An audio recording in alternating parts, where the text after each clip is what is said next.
Morgenmaden er det absolut vigtigste måltid i løbet af dagen, og det står jeg fast i hver evig eneste dag. Vi er før blevet fortalt, at morgenmaden det er det vigtigste måltid, men det de så prøvede at sælge os, det var morgenmadsprodukter. Men det er ikke det, det handler om. Det handler om, hvad du spiser til morgenmad, og hvordan det påvirker din adfærd resten af dagen. Enig. Og det er virkelig noget, vi begge to har oplevet virkelig meget. Særligt med vores klienter. Ja. Fordi der kommer rigtig mange igennem, som siger, at de spiser sundt, fordi de faster og skipper morgenmaden. Ja. Fordi så tænker de, så spiser jeg jo mindre, så må jeg være sundere. False. Hver gang der er en, jeg snakker med, en potentiel klient, som faster, jamen så er det det første, vi fjerner, faktisk, for at være helt ærlig. Enig. Og det kan jo godt være, når det er, at de har fastet i mange år, jamen så er de vant til det, og så går det jo heller ikke, at man bare siger, spis et kæmpe måltid til morgenmad. Klart. Overhovedet ikke. Så det handler bare om de her små ændringer. Men det er i hvert fald noget af det første, jeg justerer, fordi at det der med at få næring fra morgenstunden, det påvirker bare kroppen og dit adfærd og dit humør og dit energiniveau. Ja, meget bedre. Men også det netop at få noget næring fra morgenstunden, det gør jo, at du har nemmere ved at opnå mere næring for dagen, kontra hvis du faster og skipper et måltid, fordi du så tror, at du er sundere og spiser mindre, så får din krop højst sandsynligt heller ikke den næring, den skal have på måske kun 2 måltider, frokost og aftensmad. Det er i hvert fald svært at opnå sin, altså ikke energiindtag, men særligt protein- og fedtindtag. Ja. På en dag, hvis man kun får 2 måltider. Ja, det er det. Og det er jo det støtter typisk ikke de mål, som de klienter, der kommer til os, eller potentielle klienter, der kommer og gerne vil i mål med et holdbart fedttab, og mere styrke, og mere energi, og alle de her ting. Så er det fasten, vi fjerner som noget af det første. Morgenfasten. Ja, og det er jo de færreste, der overhovedet kan nå at få nok protein, så de matcher deres mål, fordi at de fleste, vi snakker med, jamen deres mål, det er jo sådan noget som fedttab, en stærkere krop, færre cravings, mere madro, mere energi og så videre. Og det starter bare med protein. Så hvis det er, at man kun har 2 måltider på 6 timer. Jamen bare de her 2 måltider i løbet af en hel dag, jamen så skal man altså virkelig spise meget på de her 2 måltider. Det er nok, for mig, så skulle jeg spise 2 måltider af 80 gram protein. Ja, det er virkelig meget. Det kan man jo næsten ikke. Det er jo svært. Så vil jeg jo hellere... Og jeg vil skulle spise 60 gram protein. Så det vil også være virkelig meget for et måltid som kvinde. Det er jo et måltid for mig. Det er 60 gram protein. Ja, nu fordi gange jeg er 3. en sulten kvinde, jeg kan også godt komme op på 60. Men 3 gange om dagen tror jeg ikke, jeg kunne. Men 2 gange kunne jeg nok godt, men det kan de fleste ikke. Nej. De fleste har jo svært ved bare at ramme 30 gram protein på en dag, eller på et måltid. Og det er det, der er problemet, og det er derfor, at sådan noget som faste, det er bare noget, jeg seriøst sjældent anbefaler. Fordi at det handler om at få styr på næringen først. Få styr på, at du får den næring, der støtter dine mål, fordi jeg taler altid til mine klienter ud fra deres mål. Jeg taler ikke til dem på anden måde. Selvfølgelig i forhold til, hvordan det hænger sammen og så videre.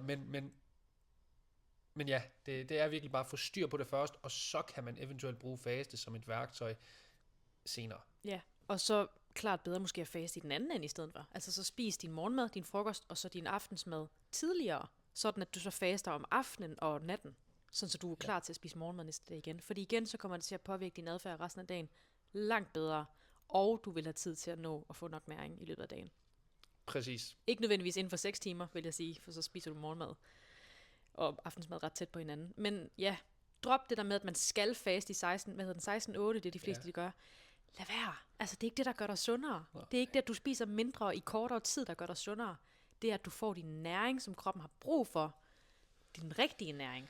Altså, det kan jo virke for nogen helt sikkert. At faste, fordi man ligesom begrænser vinduet, hvor man kan spise i, så det vil sige, at man spiser mindre. Yeah. Og derfor så kan nogen ligesom opleve et vægttab, og så kan de se på vægten, okay, jeg har tabt mig 5 kilo, men det de bare ikke tager i mente, eller tager højde for, det er, at det er højst sandsynligt en stor del muskel, du har smidt sammen med dit fedt selvfølgelig. Men hvis du smider muskel, og du smider fedt, jamen så kan du sagtens tabe dig, men i princippet, teoretisk, teknisk set, så kan din fedtprocent være præcis den samme, eller endda højere. Og du kan stå svagere. Og du er mere skrøbelig. Ja. Så det er ikke en holdbar og særlig, hvad kalder man det, metabolsk sundhedstegn, at du bare gør det på den måde. Det er jo en midlertidig løsning, fordi lige så snart du skipper den her måde at spise på, og du så begynder at spise mere igen, så tager du det hele på igen. Ja, fordi det ikke er holdbart. Ja. Du har bare stillet lidt for længe. men ja, så det er i hvert fald, det er i hvert fald no-go. Spis morgenmaden. I hvert fald, hvis dit mål er de ting, du lige nævnte før. Ja, men de fleste mål, det er fedttab. Dem, der kommer til os i hvert fald. Fedt og bygge muskel, bygge en stærkere krop. Det er de fleste mål. Så derfor er det de færreste, der har brug for at faste. Så, bare for at tabe noget tilfældig vægt. Yes. De skal jo gerne tabe fedtet. Yes. Så når det er, at vi har fået det væk, så siger vi, okay, spis noget rigtig mad til morgenmad. Noget med næring. Og hvor starter det så? Ja, men det tager jo... Jeg tager i hvert fald altid udgangspunkt i, hvad de er vant til at spise til morgenmad. Fordi er de vant til at spise havregryn med mælk til morgenmad? Er de vant til at spise skyr til morgenmad? Er de vant til at spise æg til morgenmad? Så tilpasser vi ud fra det. Fordi nogen spiser jo allerede i forvejen nogle okay råvarer. Det er bare mængderne, vi lige skal skrue lidt på. Så hvis jeg får en pige eller en kvinde ind, som gerne vil starte, så arbejder vi med morgenmaden som det første. Fordi igen, det er det vigtigste at tage fat i som det allerførste. Fordi hvis vi kun skruer på aftensmaden, så er det jo ligegyldigt, hvad vi gør. Ja, for inden. Så morgenmaden. Hvis hun spiser skyr til morgenmad i starten, så spørger jeg, hvor mange gram cirka. Jamen, det ved hun måske ikke helt, fordi hun er ikke vant til at veje det af. Det er en god idé. Bare lige få en idé om, hvor stor en mængde man får. Så det er det første, jeg siger. Prøv lige i morgen, som det første. Vej lige, hvor mange skefulde af du spiser, for at vi kan få en idé om, hvor mange gram protein der er i det måltid. Og hvis hun så får måske 3 spiseskefulde, der svarer til måske kun 150 gram skyr, jamen, så er der jo faktisk kun 15 gram protein i det måltid. Så siger jeg som det første, godt, lad os prøve at op det en lille smule, fordi nu spiser du det i forvejen, så det nemmeste vil være bare at tilføje lidt mere af det. Ja. Det der så lige er med kun skyer, det er, at det er meget, meget fedtfattigt, så jeg plejer altid at anbefale det at blande det med noget græsyoghurt, eller gå over til kun græsyoghurt. En kombi, synes jeg selv er rigtig god, for så får du både højt fedt og protein i samme måltid. Og næste skridt, tilføje et par æg ved siden af. For hvis du gerne vil bevare 150 gram skyr, fint, så skal du bare som minimum have 2 æg ved siden af også. Så det er en anden måde at gøre det på. Det er de første 2 ting, jeg tager fat i, som råvarer til at tilføje til morgenmaden. Ja, og det er jo ikke engang, det er jo ikke særlig meget. Det er jo ikke særlig krævende. Nej. Det kræver bare, at du ved, at jeg skal lige have lidt mere, så du skal lige tilberede lidt mere. Præcis. Og hvorfor gør du det? Hvorfor tilføjer du de ting her? Protein og fedt? Selvfølgelig for at få den bedste start på dagen og give kroppen de byggesten, den har behov for. Fordi hvis vi starter dagen uden protein og fedt, hvad starter du så dagen med? Altså, så har kroppen ingenting at arbejde med. Den har brug for noget stabilitet og noget næring fra morgenstunden, netop for at understøtte de mål, de har. Noget mere muskelvækst, det kræver mere protein. Noget klarhed i hovedet, noget færre cravings, det kræver mere fedt i kosten. Det kan lyde helt banalt at sige, at du skal spise mere fedt for også at tabe fedt, men det skal man. Det ligger jeg slet ikke skjult på. Ja. Det er i hvert fald den overbevisning, jeg er af, og det er det, jeg oplever. Det er jo sådan, det hænger sammen. Og det er også derfor, at det er så vigtigt, fordi at der, hvor de fleste de falder i, det er på jobbet. Fordi der er så meget slik, der er så meget kage, der er så mange snacks. Og så er der måske en dårlig kantine med dårlige valg, eller ikke nødvendigvis dårlig kantine, men en madordning, hvor der ikke ligger op til særlig meget næring. Men bare lige det her med de her snacks, fordi at det er virkelig der, folk de falder i, når det er, at de har fået en morgenmad med lav næring. Eller højt på sukker, ja. Eller eksempelvis en skål havregryn med noget letmælk eller skummemælk og nogle rosiner oveni. Det er lav næring. Det er det bare.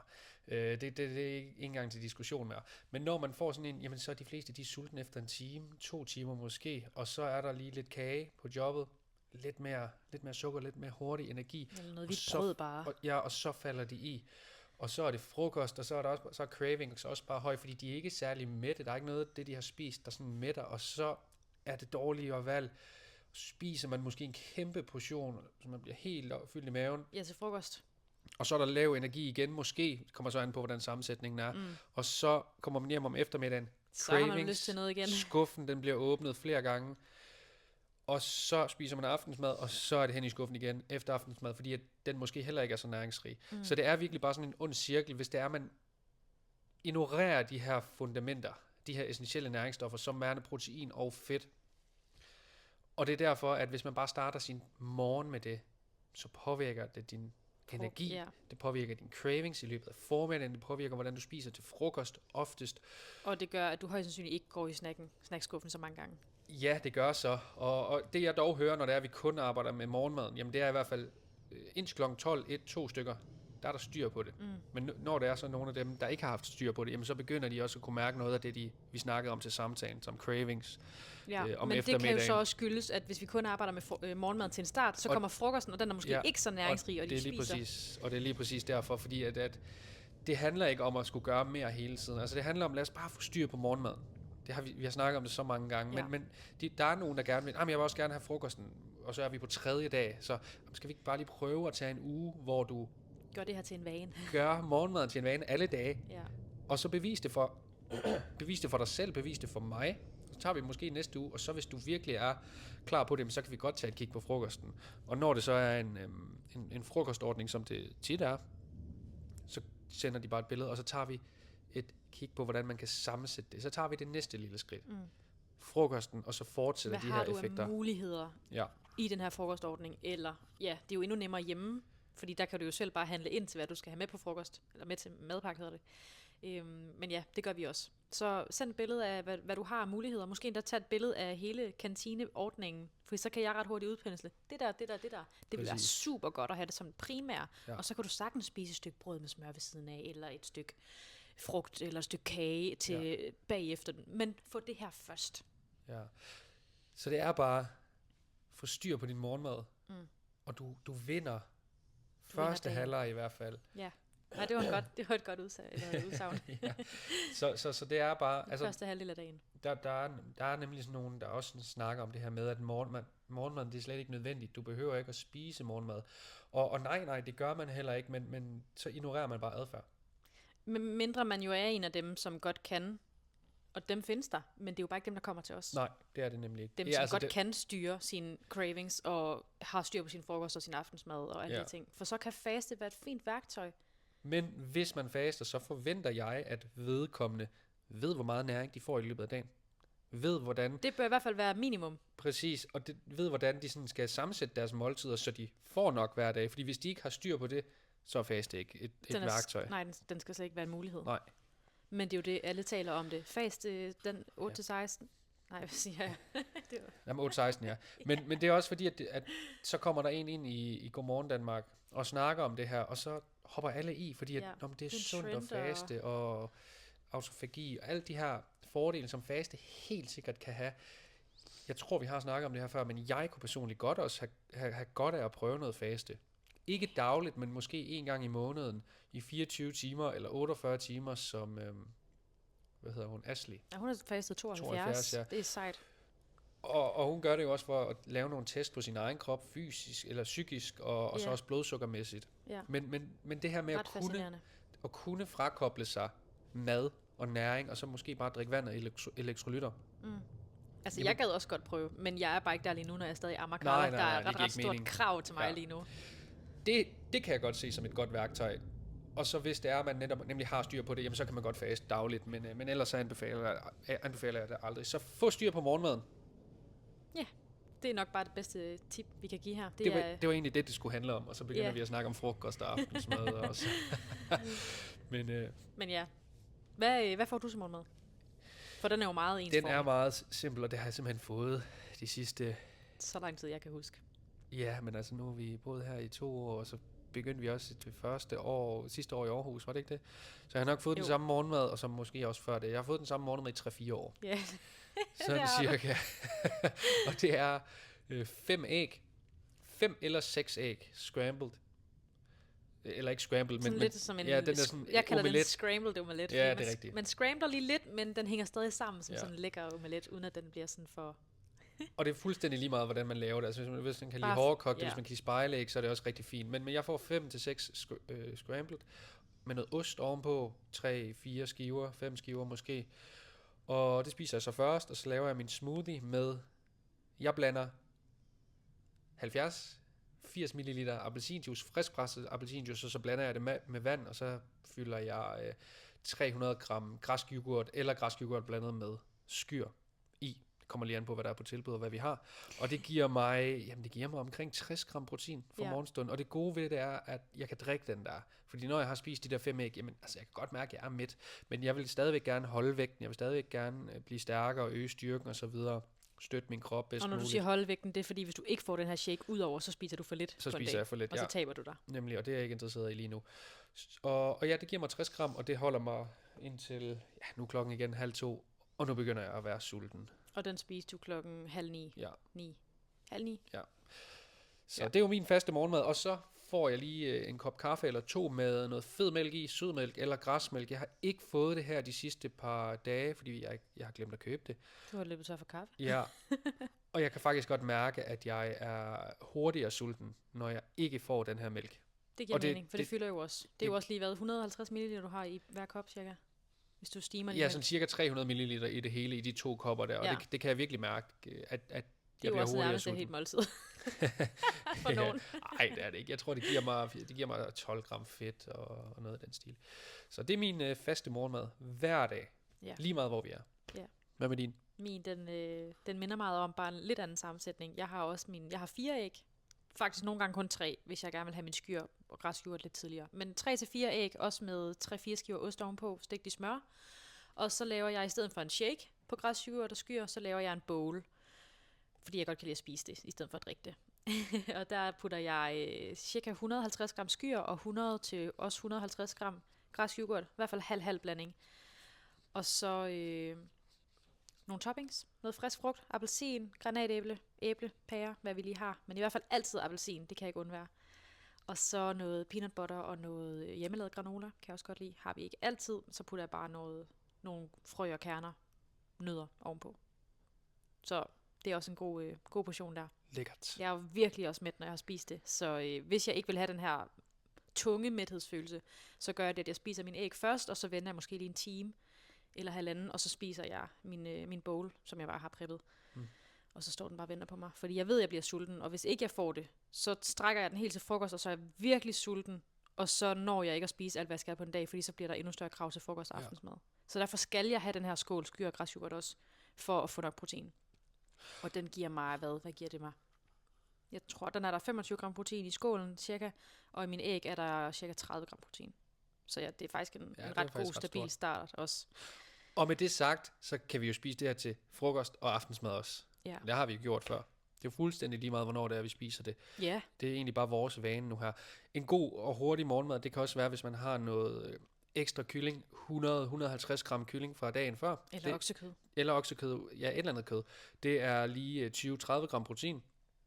Noget smør på panden, kødet på, lige varme det op, 3 æg på, rør det sammen, måske noget ost på, så står du altså med 50-60 gram protein i en hurtig ret, der tager 5 minutter at lave. Ja. Og jamen, det kan man ikke spise til morgenmad. Jeg skal da have noget Coco Pops. Eller havregryn. Og det er igen det her med markedsføring. Ja, det behøver ikke at være måltidsbestemt. Fordi at industrien, den virkelig bare fyrede de her Kellogg's og alle de her morgenmadsprodukter i hovedet på os, at Ota solgryn, det skal være til morgenmad. Og det er bare indgroet, og det kan vi også bare mærke, når vi snakker om havregryn til morgenmad. Folk, de går virkelig i forsvarsposition. Så det er morgenmad. Du kan spise alt til morgenmad, så længe det har noget næring, og så længe det støtter dig og din dag og din adfærd. Jeg kunne godt tænke mig at lige komme med et andet eksempel, fordi der er jo også dem, der ikke har lyst til æg om morgenen, eller måske ikke kan tåle mejeri i samme omfang, som vi spiser. Vi spiser jo ret store mængder af begge dele. Hvis man nu ikke kan det, og man gerne vil have sin havregryn på en eller anden vis, så kan man jo lave en ret næringsrig havregrød. Bestemt. Hvor man kombinerer kulhydraterne fra havregryn med protein og fedt fra nogle andre ting, du tilsætter. Jeg har lavet man kan jo lave det på et hav af muligheder. Men jeg har prøvet at lave en, som giver også næsten 50 gram protein i en portion, uden at det er sådan et vildt stort måltid, egentlig. Vi kan måske lægge opskriften under opslaget, eller under opslaget her. Hvad hedder det? Episoden. Ja. Det synes jeg. Bare lige for, at den ligger der. Men det er i hvert fald 1 dl havregryn, 1 dl mælk. Nu kommer der mælk i. Så må man jo finde et alternativ til det. Det kan jo også bare være vand. Det kunne være vand, men der er selvfølgelig lidt næring i mælken også. Så er det 1 æg. Der kan man putte 2 æg i stedet for os, for at få lidt mere fra dem. Som bare bliver rørt ned i, og mixet godt rundt. Lidt salt, lidt kanel, bare som smagsgiver. Og så Du skal ikke sige, hvad det er for en proteinpulver. Nej, det må du bare ikke lige i forhold til... Nej, marketing-lov. Noget proteinpulver. En stor scoop af det. Hvad er det? 20 gram proteinpulver. Ja, det giver, jeg tror, det giver... Ja, jeg mener, det er 20 gram proteinpulver, jeg havde i. Det er det også. Det giver 15 gram protein, ja. Og 20 gram proteinpulver i, og så en lille klat smør, for lidt ekstra fedt. Og så chiafrø. Enten bare med ned i grøden og stå og lade det møre lidt op, eller bløde lidt op, fordi chiafrøene optages jo bedst, hvis de lige er blevet lidt blødt lidt op, eller enten hakket, eller blendet, kunne de også være. På dem i også. Og så topper jeg den så for at få lidt ekstra med 100 gram græsyoghurt også. Og noget frugt igen, og noget peanut butter. Så kan man selvfølgelig undvære den her græsyoghurt, hvis man ikke tåler mejeri, eller igen finder et alternativ, eller putter lidt ekstra proteinpulver i. Det kunne man også. Men det, der er nødvendigt i den her portion, det er jo, at der både er noget æg, og der er noget smør, og der er noget proteinpulver. Fordi det er der, du får næring fra, det er ikke fra havregrynene. Jeg har faktisk lavet den her havregrød, som det er et par gange, når det er, jeg skulle ned og træne. Så det er ikke, fordi vi er fuldstændig imod det. Men den smager godt. Ja, det handler om sammensætningen. Ja. Fordi man kan godt gøre det nærende, og det er der rig mulighed for, men de fleste, de laver det med skummetmælk, fedtfattigt. Eller vand. Og så lidt havregryn. Havregryn og vand. Ja, og så nogle rosiner eller et eller andet, bare kulhydrat, og en lille smule protein, og så kulhydrat. Det er sammensætningen, hvis man laver den på traditionel vis. Ja, og vi taler virkelig bare på vores egne erfaringer, med vores klienters erfaringer, og alle folk, de skriver jo også bare til os, hvordan det påvirker dem, de her små ændringer. Ja. Men man må jo kun spise et æg om dagen. Ja. Nej, det er faktisk de nordiske, det der NNR, som de danske læner sig op af, de anbefaler, de siger, at man kun må spise 1, og så tror jeg, det er de danske, der siger, at man må spise 2 om dagen. 2 eller 3. Jeg tror, det er 2. Ja, det kan jeg ikke og det skal man også bare forstå, at det er gammel viden, det her med, at der er kolesterol i æg, og det skulle påvirke vores kolesteroltal negativt. Men det er... Kroppen er jo strengt afhængig af kolesterol også. Men det er for lang tid siden, så blev det afvist. Altså, det er i USA lige nu, der er æg kommet med på den her health foods. Ja, det er blevet en superfood.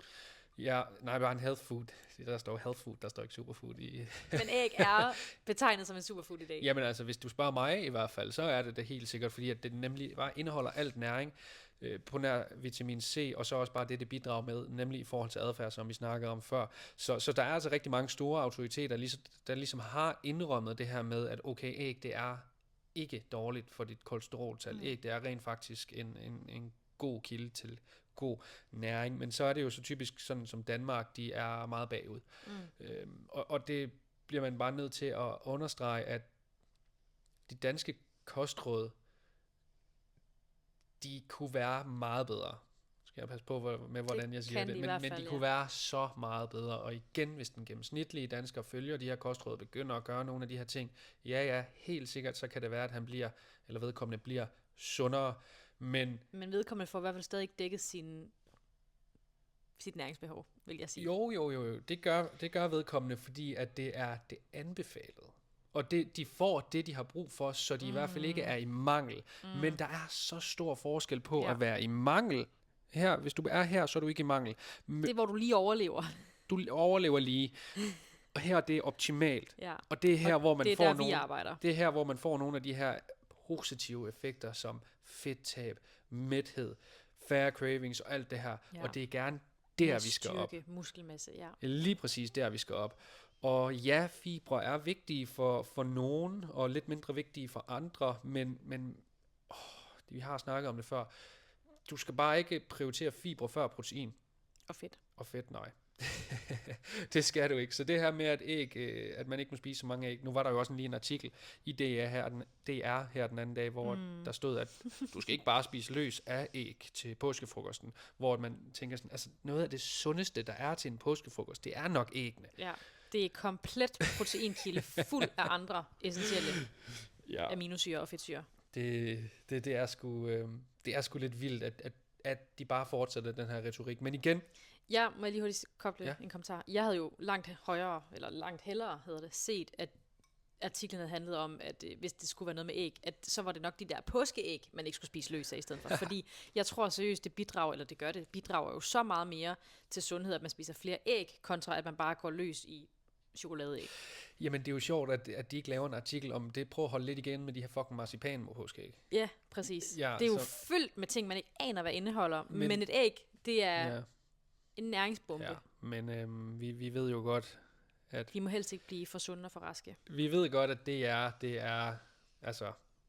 er Danmarks Radio, det er Danmarks talerør og så videre, og så kan man jo så selv tage den videre derfra. Men ja, jeg står i hvert fald fast i, at æg, det er nok noget af det bedste og absolut sundeste, du overhovedet kan spise. Og så er der så nogen, der er allergiske over for det. Så skal de selvfølgelig ikke spise det. Typisk er det viden, de er allergiske for. Og så er der så nogen, der reagerer ekstra dårligt på mættet fedt eller et eller andet. Så er der selvfølgelig også noget at tage højde for. Men for den gængse, hvad jeg har set, så ja, jo flere æg man spiser, jo bedre får de det. Ja, det kunne man godt sige. Jeg havde en klient, der skrev til mig forleden, hun havde spist 3 måltider på en dag, og hun er rigtig glad for mejeri, både skyr og græsyoghurt og hytteost og alle de her sager. Og hendes morgenmad, den er typisk en blanding af græsk og skyr med noget toppings på, og så er hendes frokost typisk en eller anden form for noget hytteost og noget andet ost skåret ud, altså sådan en tallerkenplatte med noget forskelligt. En lille smule, måske noget serrano og et surdejsbrød med noget smørost på, og noget grønt. Så igen, mejeribaseret som det primære protein, og så aften, der laver hun typisk en hytteost pizza. Mega smart, sådan rigtig proteinpizza. Men igen med noget mejeri, består primært af mejeri, og også igen mejeriost ovenpå.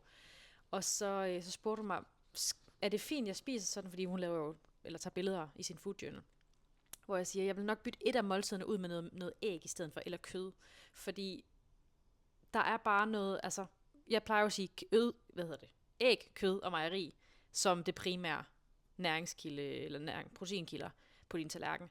Men jeg synes alligevel, æg og kød står først, før mejeri. Fordi mejeri indeholder jo også kulhydrater. Altså der er jo også sukker i mejeri, i ret meget i hvert fald. Hvorimod æg og kød indeholder langt flere aminosyre og fedtsyre, end kun mejeri gør. Det bidrager så selvfølgelig også med en god mængde calcium. Men måske i hvert fald bare bytte et af de måltider ud med æg eller kød i stedet for, så alle 3 hovedmåltider ikke består af det primære mejeri som proteinkilde. Og det kunne nok også godt hjælpe på nogle maveproblemer, fordi hun skrev lidt, at hendes mave var ikke lige sådan helt optimal fordøjelsesmæssigt. Og jeg påtænker, at der er lidt for meget mejeri der, at noget æg og kød kunne gøre en forskel. Præcis, og det er jo også det, man skal tage højde for, hvis det er, at man har nogle reaktioner, negative reaktioner eller allergier, så skal man selvfølgelig tage højde for det. Så skal man jo ikke bare gøre, som vi gør. Følge en plan blindt, fordi man skal jo mærke efter i kroppen. Jeg har set, at der er nogle tæger, det er mest i USA, nogle tæger, der rent faktisk gør, at du bliver allergisk for kød. What? Ja, det er ret meget har været ret meget op i medierne her den sidste uges tid. Ej, det er lidt vildt. Og det sjove er... hvor kommer de tæger fra? Jamen det sjove er, at der er nogen, der har snakket om det her med, at man skal spise mindre kød og så videre. Og at man kan genmanipulere nogle af de her tæger til at rent faktisk gøre folk allergiske for det, så de jo i princippet bliver tvunget til det. Men det er lidt... Det er lidt til kaninhullet, som man ligesom kan hoppe lidt ned i. Der er allerede nogen nu, der er blevet bidt af de her tæger, og som er allergiske og blevet allergiske for kød, og som har fået nogle negative reaktioner, når de har spist kød. Så sygt. Ja. Men ja, det er måske en helt anden episode i hvert fald. Men ja, altså, og kød, når vi siger kød, så er det jo ikke kun oksekød eller steak. Det er også kylling. Jeg foretrækker altid kylling i lår. Med skin og ben. Med skin og ben. Du skal ikke spise benene, men... Nej, men det er typisk et federe stykke kylling, hvis det kommer med benene. Der er i hvert fald lidt mere fedt i kontra eksempelvis en kyllingefilet.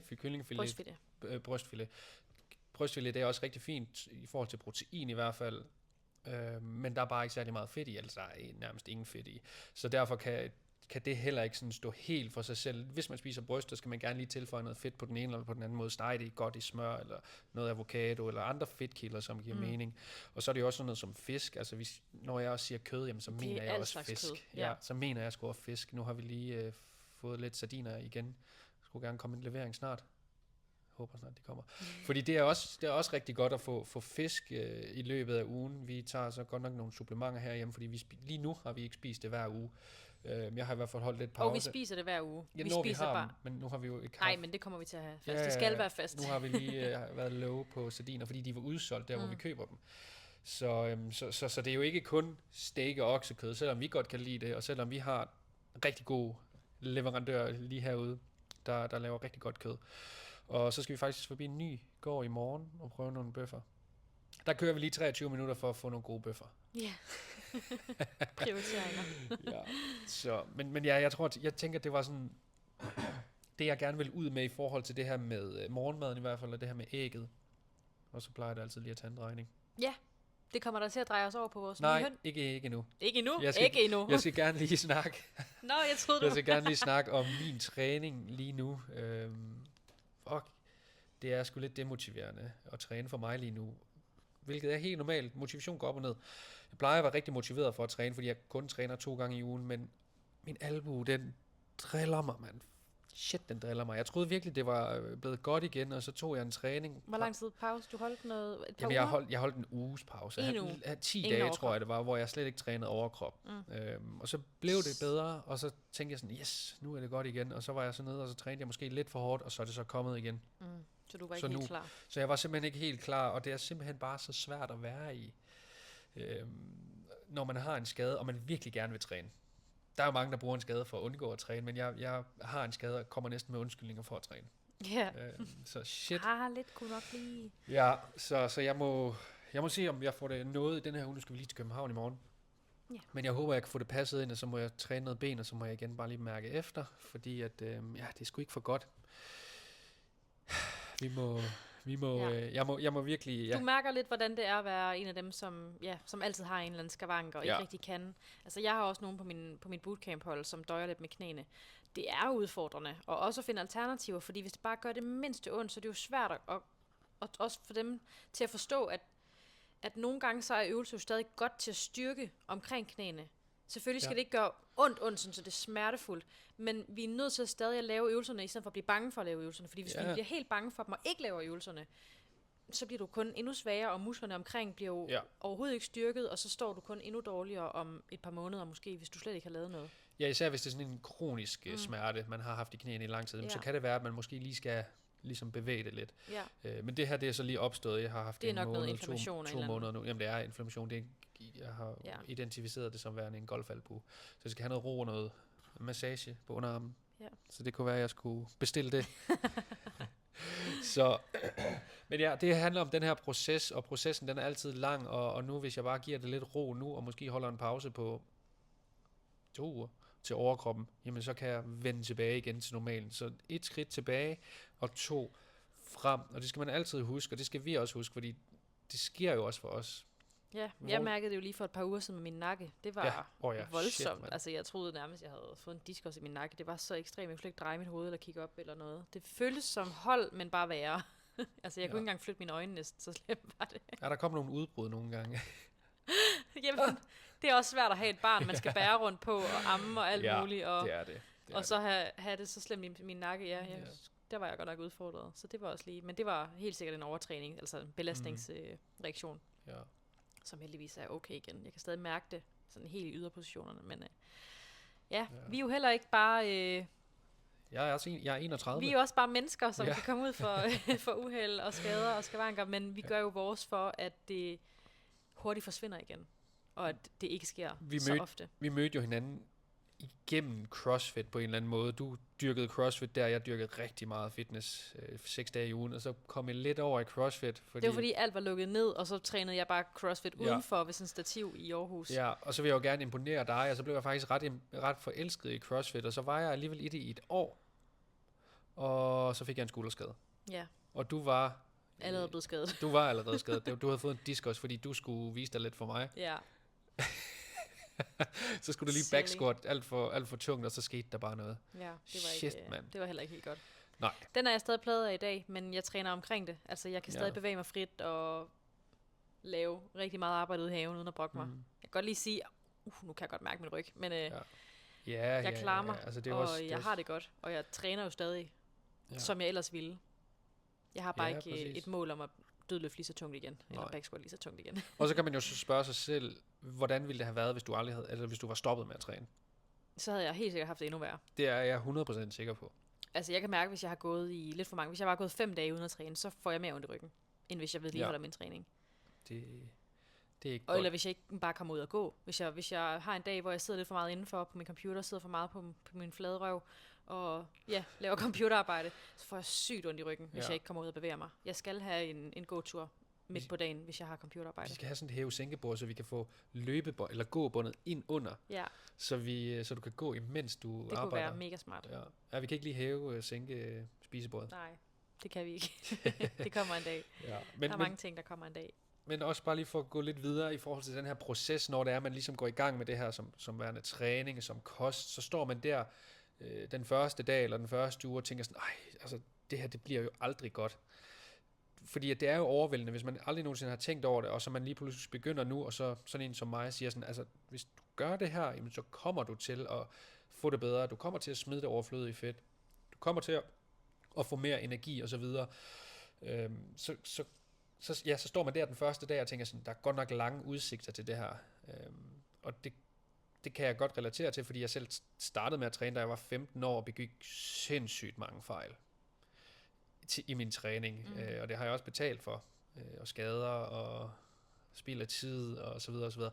Men det kan jeg relatere lige nu, fordi at jeg er i gang med at få fjernet den her tatovering. Og jeg tror det er 3 uger siden, jeg fik første gang laser.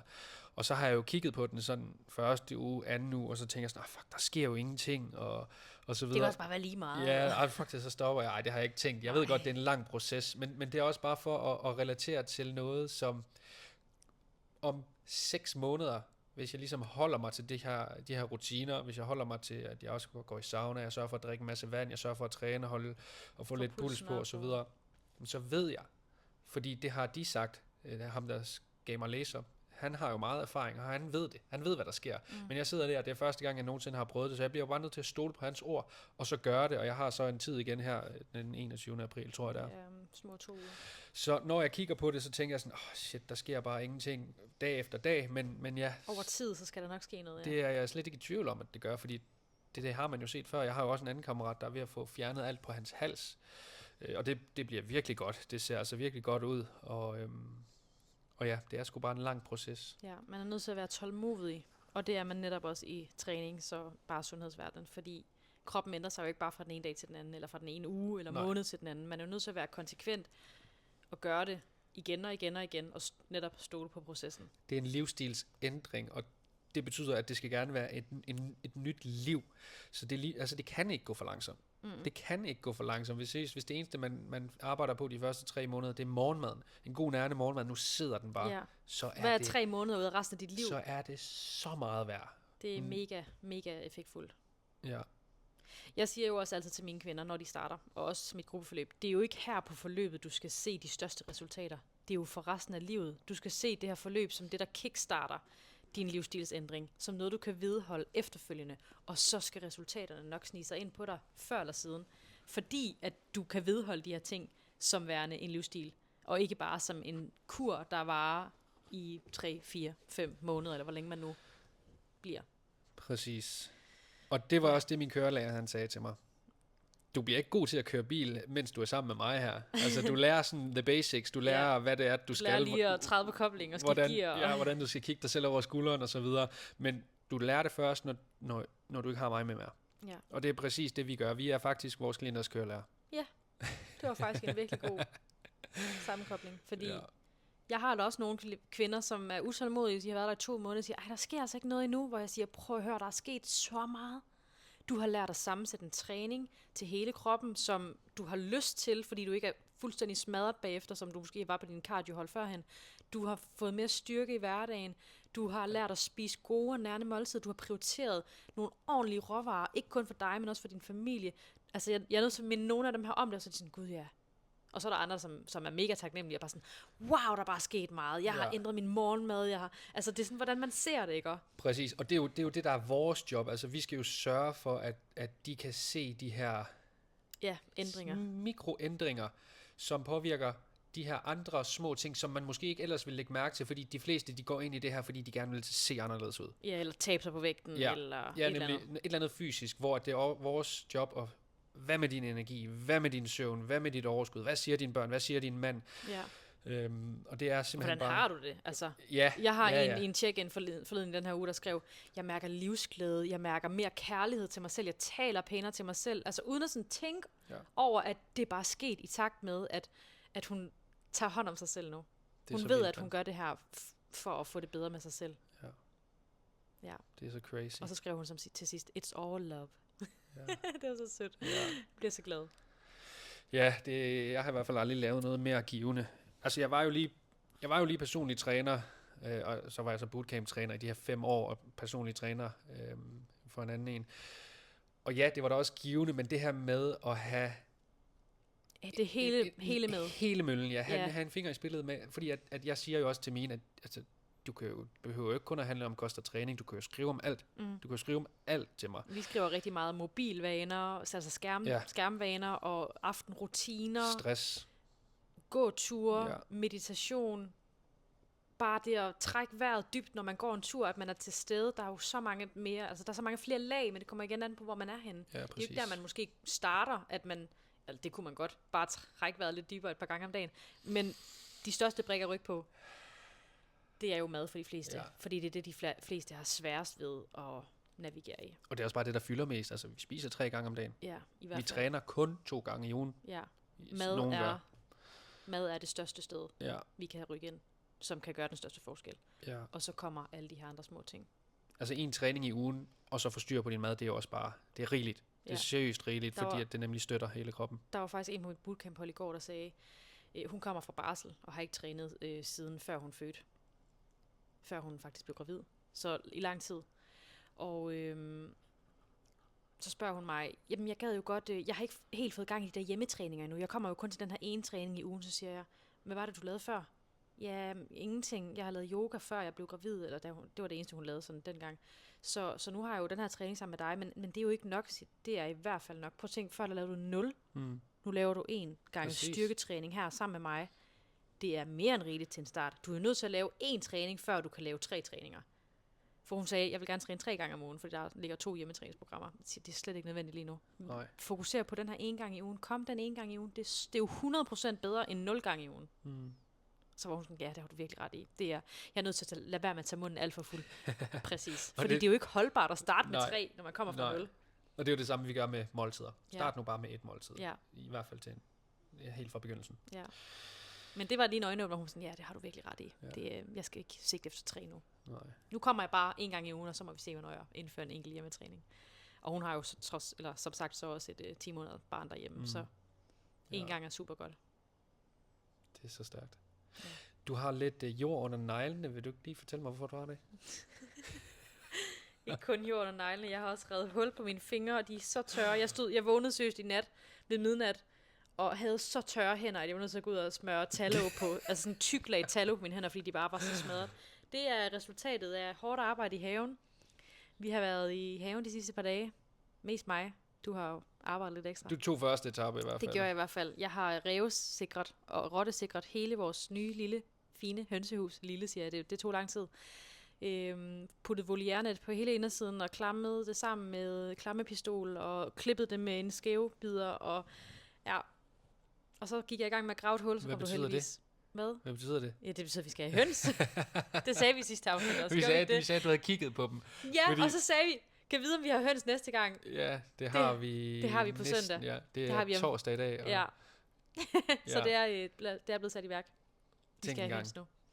Ja, men så kom du heldigvis ud og hjalp med at grave huller, fordi det var lidt hårdt arbejde. Selvfølgelig. Vi skulle nemlig have sænket hele den her bundramme af hønsehuset ned under jorden, så at nettet var under overfladen, så de kunne få noget normalt at gå på, selvfølgelig ikke på nettet.